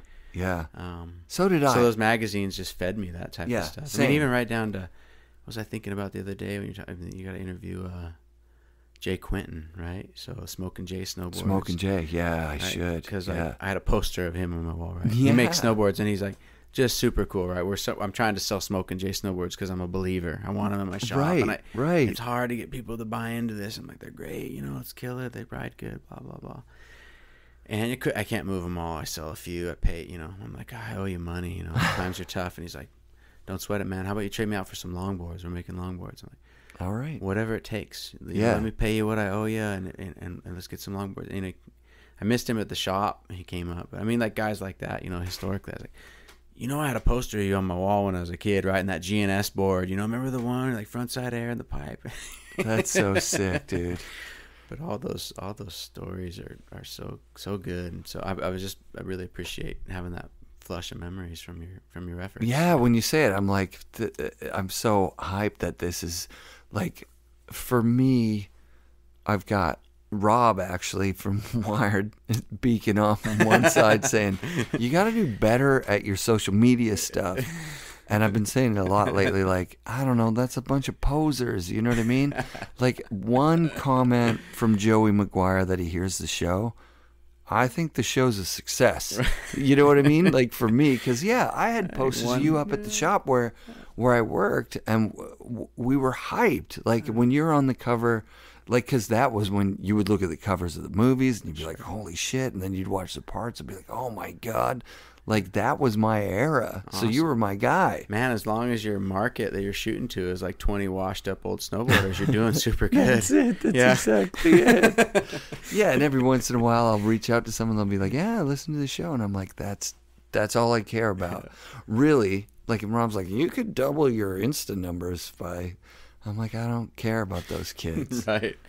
I mean, I care about you. You're listening to the show. Thank you very much. You're my support group.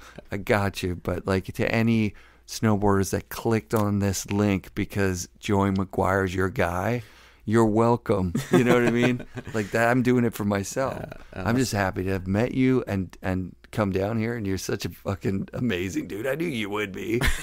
Like you're like, I'm not going to be able to talk about nothing. I'm a bad interviewee. Yeah, no, you're great, dude. It's fun. I like the gun shop thing. When we're talking about the gun shop, I'm like picturing a 14-year-old you. Now, you're not a tall 14-year-old, right? No, I've been short my whole life. I've never been the tall kid at any point in time. So you're the short kid at 14, and there's dudes rolling in, pretty gruff, looking to get their hunting rifle sighted in. Yeah. And my uncle hands off the rifle to me and the scoping equipment and sight it in and mount their scope, and they're just looking at me like, wow, really? And he's like, he's done hundreds of them. You don't want him to do it. Take it somewhere else. Wow. like cool. All right, cool. Right on. Because he had, and did you have repeat customers that were like, get the kid to do it? He was dead on. No, like, I don't know if I was ever dead on. They're never perfect, but at least, because they never are, right? You put the scope in, you're like, man, how far are you going to shoot a deer from, right? And they're like, I'm going to shoot it from 400 yards. Like, no, you're not. It's going to be 50 yards if you're lucky, but sight it in at whatever you think. You're going to have to fine tune this, and you walk them through it and stuff. But that's it. Yeah, that was Did you grow up hunting? No, I had handguns and stuff like that when I was a kid. I used to that was just my family. I had handguns when I was a kid. Well, we grew up with BB guns and 22s. Sure. In the orchard. That's what I have now. I'm an old man. I got a 22. No, I don't even have a 22. I got a BB gun. Yeah, my grandpa's an orchardist, so we cruise around shooting birds, or you do whatever, and you're bowing arrows or throwing apples at each other, whatever the case may be. We're lucky to be alive, right? At this point in time. Sounds like my brothers and I, my brother and I, and all our neighborhood kids are lucky to have lived with all our eyes. Yeah. But from there, and then you just, your family owns a gun shop, right? My mom carries a gun. How many guns do you think you sold when you were a kid? Oh, hundreds? Oh man, there was a time. Yeah. there was a time when I couldn't bring them up by the pallet fast enough, right? Because he was selling guns for $99. It was like, it was these SK, Chinese guns, Chinese ammo. They were coming in by the boatload. I mean, I was working 13 hours a day, 14 hours a day, because I was unloading a semi truck every day. Of palleting guns. up the ammo to the front. We wouldn't even take the ammo in the store. I'd just lay it at the front, and he'd be like, pick it up on the way out. Wow. They'd buy it because they'd be paying, $99 for a case of 400 or 500 rounds of ammo, and they'd be paying. He goes, if you want Joey to clean it, it's $99 for the gun, but if you'll take it dirty, it's $79. Right? So, they'd be just hustling. I mean, it was crazy. It was, that period of time, like that was like mid '90s. So yeah, it was hustling. It was killer though. I mean, my uncle was amazing. I'd work my butt off when I was there, and he'd work me every hour I could get. But when I'd be like, I gotta go snowboard, and he'd be like, see you when you get back. That's amazing. Have fun. Yeah. That's so sick. Yeah, I know zero about guns. Nothing. Not one thing. Not much to know. I shot a... Put the bullet in it, pull the trigger, comes out. Yeah, I fired a gun that was a handgun that was illegal in Canada. It was on a reservation. Nice. It was like the Dirty Harry gun, whatever the hell that thing revolver, is. Yeah. It was a big revolver, And it, man, oh man, it just, you'd shoot it and then you'd be like, oh, my ears are ringing. It's crazy. And the kickback and shit. I just remember being like, guns are crazy. They're crazy. Guys are into them. I mean, they have this, you can talk politics of guns or whatever, but I mean, the vast majority of guys that come in there and buy guns are gun fanatics and gun collectors, and they buy them legally, right? I mean, and they're into it, and they own their records. So you have these anti-gun guys, and most of those are from people that don't buy them through a legal avenue, right? I mean, they steal them mostly, right? Stolen guns. And so, I mean, maybe I grew up in this gun culture of guys who would advocate for gun ownership, but it's probably the way I was brought up. So I don't know if I advocate. I advocate for good, responsible gun ownership, I suppose. Absolutely. But that's just because I've seen a ton of really, 99% of the guys that own guns are very responsible gun ownership. Right. I remember when I was talking with Martin Galland. Yeah. He was talking about being on that Kemper team, and Hetzel just goes into a gun shop, buys him a fucking gun. He's like, you don't have a gun? Yeah, He's that like, would be classic. I'm Canadian. Man. I don't have a gun. No, you know how much paperwork that is in Canada? I listened to his interview, dude. I just, again, flooded good memories of Martine. Those guys are so funny, man. He's a fucking gem, hey? Yeah. That guy's amazing. Awesome. And his brother, I got to film with his brother for a bit. Pascal, he worked for MacDog for a while. Oh, right, of course, yeah. Good dudes, yeah. How did you get linked up with MacDog again? Was it through Peter or was it? So Peter knew Kurt Heine, and that Kurt Heine and the Transworld videos were MacDog's gig. He was hired from Transworld to do those, for make these videos for us. Yeah. And he was kind of doing the standard film things, then making his own, And I mean, I probably watched Hard, the Hungry, and the Homeless 5,000 times, Same. right? Yeah. And Upping the Ante probably 5,000 times. Pocahontas. Right? Those vids I watched over and over again. Ante, yeah. So those were a big one. Ones I burned out on the VHS, right? But so I had, I was interested in snowboard vids. I lived them, I breathed the videos, and Kurt got involved. And then, I guess the funny story is the first time I met MacDog was that spring. I was still in school. It was spring break. And MacDog goes, hey, man, I'm Mike McIntyre. It's nice to meet you. I make snowboard videos. Kurt is doing this thing. And I live in Tahoe. You want to come down to Tahoe with me? And I'm like, sure. I was 17. My mom had moved out, actually, so I was emancipated at 17. So I was like, that's why I didn't attend much high school in my senior year. I was like, I was out of town. Wrote my note, handed it in. Good enough. Wow. So that was a little liberating, maybe too much, but I'm like, yeah, I'll go. Let's go. It's spring break. I can head down with you, right? So we jump in his AMC Eagle. He's got this AMC Eagle, this rundown blue interior, blue car. It was funny as hell. And I mean, I don't know if have you been down between Shasta and Susanville? I mean, it's middle of nowhere, right? No. It's 1 a.m. McIntyre's a machine. Dude, this guy is an animal, right? We were driving overnight, and he's just gonna drive. All right, I'm falling asleep. Runs out of gas. Oh, fuck. I don't even know this guy, really. I mean, I just met him that couple of days. He came up to film with Kurt, and he's like, well, let's go down to Tahoe. I want to, go down and film. And I'm in, I'm stoked, whatever. He's like, Susanville's only 12 miles away. He's like, I used to run track in high school, man. I'll just run down and get some gas. Come on. Yeah, 12 miles. Yeah, and I'm 16, you know, sitting in the passenger seat, like, whatever, okay, you know, I don't know, man. So I fall asleep. It's the middle of the night. Somebody stopped and knocked on the window. Yeah. You okay? And I'm like, I'm I good. think so. I think I'm okay, you know. And then Dogger comes back with some gas, and he's like, it's cool. Somebody picked me up like a couple miles down. Gave me right back. Gas is up. We make it to his place in Tahoe, you know, and just classic. And then, you know, the next day we hike up, and I'm shredding with Jim Rippey, you know, on a kicker, you know. And I'm like, oh, it's Jim Rippey, man. Right on. Badass, you know, like we're just hitting this jump, you know. It's just That's super so funny sick. like that. Yeah. And Dogger's like, cool, yeah, you know, I think he bought me a plane ticket home or something, you know, like Really? look, yeah, you know, he was just super. Seems I mean, like you know, a generous dude. it was killer. It was Yeah. always Yeah. killer. I mean, he's super helpful. You know, I think there was a period of time like where it was like, hey, you're gonna be a pro snowboarder, and I'm like, well, I am, you know. And he goes, listen, this is how this works. People will want to pay you to snowboard because I'm going to film you in my films. Like, you are? That's amazing. Okay. Awesome. You know, sweet. And he's like, so you need to think about your opportunities here. You know, I'm like, okay, whatever. You know, at that point in time, Pete started riding for D23, you know, and they're like, D23 would probably have you ride their stuff and you could be sponsored by them. Yeah. I'm like, all right. Or Ride Snowboards might be interested in sponsoring you, right? He's like, he goes, Mervyn doesn't sponsor snowboarders. This was his experience up to this point in time, right? Like, Totally. These guys, that's not their deal. Yeah, they just like make pro models for their friends. You're riding this lib, and this isn't going to happen for you, right? So if you want to be a pro snowboarder and make a living at this, you need to look at these other opportunities. Yeah. Which is funny. So I had a Ride snowboard, and I had a D23 in my hand. I rode them for a day or two, you know, and I'm like, whatever. In fact, there's a really good shot at the end of the garden where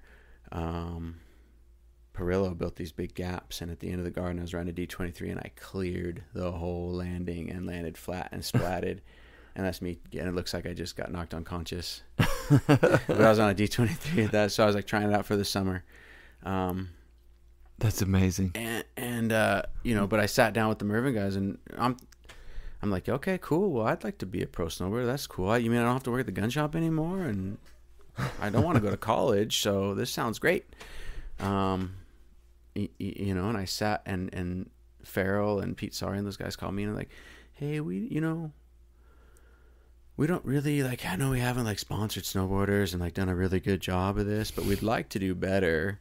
And so if you give us a chance, you know, we'd like to sponsor you as a snowboarder kind of deal, and we'll give you a travel budget and, you know, a little bit of money. And I was like, oh man, you're shitting me. Right on. You know, you're gonna make right on. You know, I can remember, you know, making like $300 a month or something, thinking, this is amazing. Yeah, you know, I'm rich. Yeah. I went to the grocery store and bought whatever the hell I wanted. I bought name brand cookies, right? I tell everybody, I was like, I went and got Oreos. Like, it was Oreos. It was like, yeah, I'm buying that Oreos. was your move. Yeah. Yeah.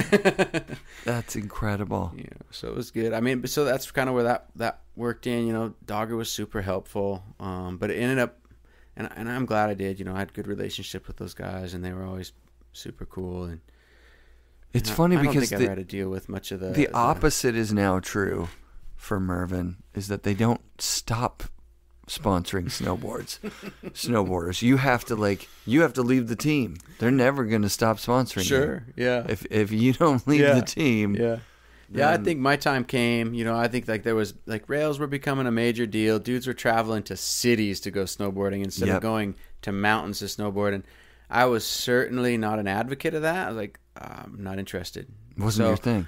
So that kind of ousted me. The interest of the filmers now was no longer in what I was interested in. So that changed. And I think, you know, it was a, you know, big whirlwind of stuff. I got kids. I don't want to travel, and I certainly don't want to travel to Ontario downtown to go hike handrails at some city monument. You know, like, yeah, I'd rather go ride Mission Ridge and ride get on the lift and have a good time. So, yep. Which was funny, you know. And then I was, you know, I was like, well, that sucks. It's not my thing. Snowboarding's changed. Whatever, I'll do my thing. We started our snowboard shop, so it was cool to see like T. Rice reinstill that. When it came back, I was like, see, that is still snowboarding. You know, Totally. that was like some validation of like, that's not what it's all about. I was stoked. He like I don't know, repine. He came back and was like, this is what snowboarding is. This is what snowboarding should be. It was kind of going on the whole time in different pockets here and there. Yeah. But yeah, there's always been, and shit changes. That's what it comes down to, is that shit changes. And you guys were a big phenomenon, like this Pacific Northwest crew, and like all the articles in Trans World and Snowboard about you guys and what was going on here is like, that's so important to that time that I always talk about on the show, where, you know, it seemed like you guys were just like good guys who were really good at snowboarding. You know what I mean? Like before you, there'd been like the Palmers and the Rankwits who were like good at snowboarding, but also kind of bad guys. It seemed like, you know what I mean? They would go to a place and kick the door in, or even a Hetzel and Martin talking about like, we didn't leave the hotel room without turning it upside down. All those guys would growl at us, right? We'd be little kids on the side of the pipe. Hey, that was cool. They're like, "Arr, shut up," you know. I think, you know, growing up, like Bass and those dudes, like I said, those guys would show up with the beer boxes taped to their arms. That was how they bashed gates the next day, right? I mean, because they were out partying all night, and we're like, well, we're going back to the RV, you know, and they'd come back with their, you know, still drinking probably or whatever, you know. Oh, yeah. You know, you see Bass still cruising around with his goggles on at night afterwards, wearing his bamboo curtain crap around, and all that whole crew, you know, they were on another level. We were the little kids looking up to that. So yeah, for sure. Did your crew have a name? Do you ever have a name? No, the Mount Baker guys called us Mission Ridge Lightweights, though, because they made fun of us, because the Mission Ridge, you know, Mount Baker Hardcores, you guys are Mission Ridge Lightweights. Oh, sick.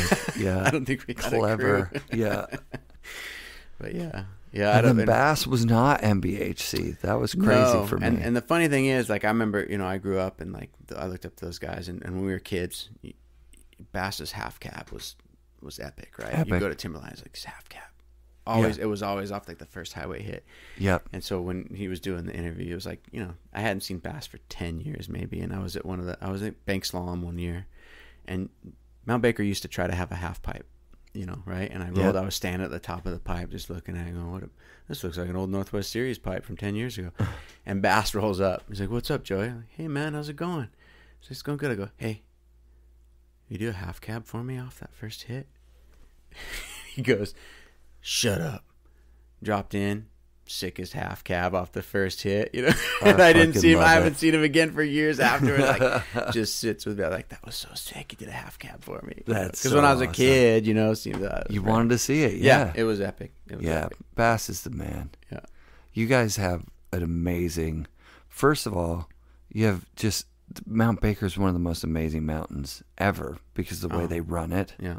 There's a conscious choice to make it that fucking cool. Yeah.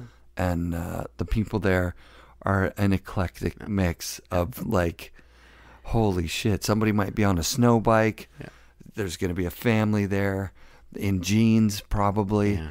And there's going to be people hungry after one-piece pink suit from the 80s still rolling it. Yeah. And you see someone on Fly on the Wall when it's not good, you're like, okay, there's crazy people here. And I love and I hate that place, you know, because right. I'm not a Mount Baker local.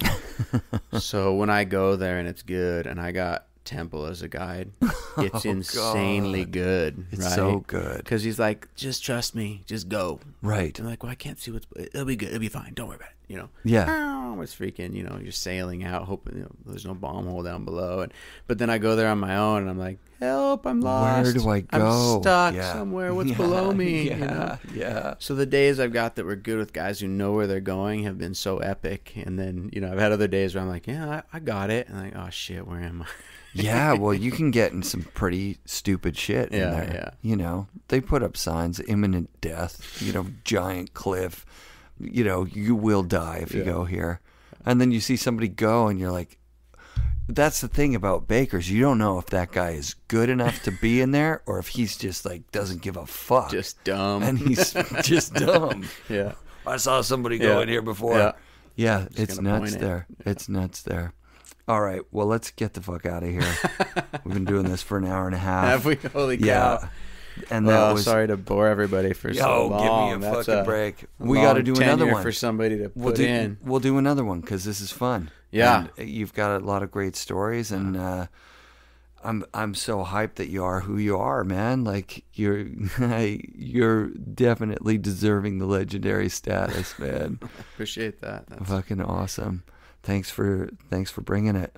Yeah, man. Thanks for having Anybody me. you want to thank? Probably want to thank your wife and your kids, and my wife and my kids, man. You know, your uncle and the big brother. Say my Larry. uncle, my big brother Larry. I mean, like I said, Larry. Yeah, I wouldn't be here without him. Right, I wouldn't be the person I am today without him. So, that's sick. I owe him a ton of thanks, and yeah, my family's supportive. My mom's been amazing, and letting me just roll. And I mean, like I was telling these guys earlier, I was a kid who showed up and was like, "We're signing up for this. You're driving me to this event. Wrestling starts this year, right? We're gonna be every high school gym for the next week, 10 weekends." She hammered it out. Yeah, she would do it. That's so I owe sick. those guys everything, man. Yeah, very appreciative. And the person you are now, the reason that you're 2 hours from my house and 2 hours from your place is because you're doing. What kind of go-karting is this? What's the actual official name of this shit? Kart racing? Yeah. Yeah, I mean, kart racing's, like you said, I thought your kids were going to be here driving these go-karts. I forgot. Yeah, that's totally what adults do this crap? No way. So, yeah, I mean, it was a hobby when I first started snowboarding. And I finally had a little money of my own. Larry, my big brother, we used to go to the G.I. Joe 200 every year in Portland, watch Indy cars. Sick. And he was a race fan. We'd watch him on TV together, and I was a fan. In fact, Jimmy Vassar, who was a champion one year, he's a Dragon. He's sponsored by Dragon. He gave me tickets one year. No way. I got to meet him. It was killer. This whole connection of snowboarding and racing. Epic. So I was a fan. And I got into kart racing because it was like affordable. Yeah. And it was something I could do accessible by myself, right? I mean, I could roll out. I had my go-kart in my bedroom. My wife always makes this joke. When we first got married, she first came to my house, my go-kart was sitting at the base of my bed, in my bedroom. Because I didn't have a garage, and I had to work on it, right? I'm getting ready for race weekend. And she's like, what the hell is this doing in your bedroom? So, unfortunately for her, it's been a hobby that she can't deny. She's like, I knew better. I married you this way, And so I've been into it. It helped. I mean, I work a lot. I do a lot of kart maintenance, engine repairs. And then through college, I worked a lot just as a mechanic, helped feed the kids through college quite a bit. So very cool. So kart racing, although most people won't pay much attention to it, there's a big kart racing circuit in the Northwest in Canada as well. Yeah. Have you had some wins? Do you get anywhere close? Well, regionally, right? I mean, around the region, you had some regional championships or whatever. But I couldn't make all the races much because it'd be like hitting them in between snowboarding, right? Right. Which race could I make? Or I might be towing my cart somewhere with me and go snowboarding for a bit, and then try to hit a race weekend the next weekend somewhere that was on the way, But yeah, I did. I mean, my poor wife, our anniversary, right? We drove to Vegas and went kart racing. Oh my God, that's epic. Poor girl. Yeah. That's how it is. But yeah, that's it. And I've had I've been doing it for 20 some years now, and I'm still super into it. I made really good friends. I mean, we're here with my buddies that I met through kart racing. It's been killer. Oh, that's awesome, man. I'm glad we got to put that in there too, because it's cool that you're down here. I totally forgot that I came down here thinking, oh yeah, that's nice. A supportive dad bringing his kids to their go-kart you guys race. are going to drive. Right. Yeah, I got it. Weird. I better get out of here so you can get some sleep, or you guys are going to be asleep behind the wheel. Yeah, I don't care. Most of the guys drive like that around here anyway, so it'll be bumper cars. Unfucking real, dude. Joey, thanks again, man. Yeah, it's been really good meeting you. And when you come up to Canada, we got tickets for you to go shred. And amazing. Yeah, even if you come up, bring the family and go for a family day. Yeah. I got a plan to. Well, I'm not going to say it on the air. Maybe I'll ruin my wife's wedding anniversary plans. Because she'll be looking out for that stuff. It's got to be on this. It's got to be secret. Yeah, perfect, dude. All right. Good night, everybody. FNRad shout-outs this week again to the 3 local mountains, Mount Seymour, Cypress Mountain, and Grouse Mountain. I love riding at all 3, and I enjoy passes up there, so I'm going to talk about them as much as I can. If you come to Vancouver and you want to shred, hit me up. I'll tell you which one to go to, and I'll probably end up riding up there with you too.